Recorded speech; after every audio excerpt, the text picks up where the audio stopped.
महाशिवरात्रीच्या दिवशी घृष्णेश्वर मंदिरात भाविकांमध्ये आपापसात धक्काबुक्की झाल्याचं प्रकरण झालंय।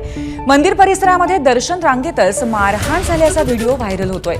दर्शनाच्या कारणावरून आपसात झालेल्या बाचाबाचीची परिणिती धक्काबुक्कीत झाल्याची माहिती आहे।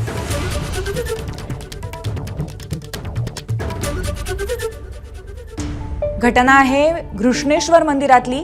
आपल्याला अधिक अपडेट देत आहेत कृष्णा केंडे। कृष्णा, महाशिवरात्रीचा अर्थातच आज उत्साह प्रचंड आहे भाविकांमध्ये, पण बाचाबाचीची ही घटना घडलेली आहे। थोडंसं गालबोट लागलंय सगळ्याला, काय अधिक माहिती आहे?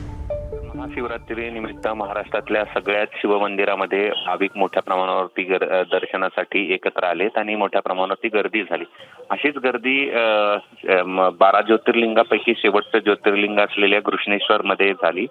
पहाटेपासूनच म्हणजे नव्हे तर मध्यरात्रीपासूनच दर्शनासाठी रांगा लागलेल्या होत्या आणि यातूनच हा प्रकार झाल्याचं आपल्याला समोर येत आहे।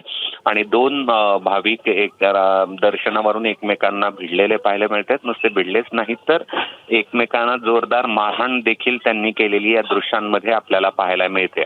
त्यामुळे मंदिर प्रशासन आणि पोलिसांचे कुठेतरी नियोजनामध्ये कमतरता आहे का, हा प्रश्न या निमित्ताने उपस्थित होतो आहे। मात्र दर्शन घेण्यासाठी आलेले भाविक एकमेकांमध्ये भिडलेले आपल्याला घृष्णेश्वरमध्ये आज सकाळी पाहायला मिळालेत। पूर्वी धन्यवाद कृष्णा, आपण दिलेल्या माहितीबद्दल। आपण या दृश्यांमध्ये बघू शकतो की चांगलीच बाचाबाची या भाविकांमध्ये झालेली आहे। एबीपी माझा, उघडा डोळे बघा नीट।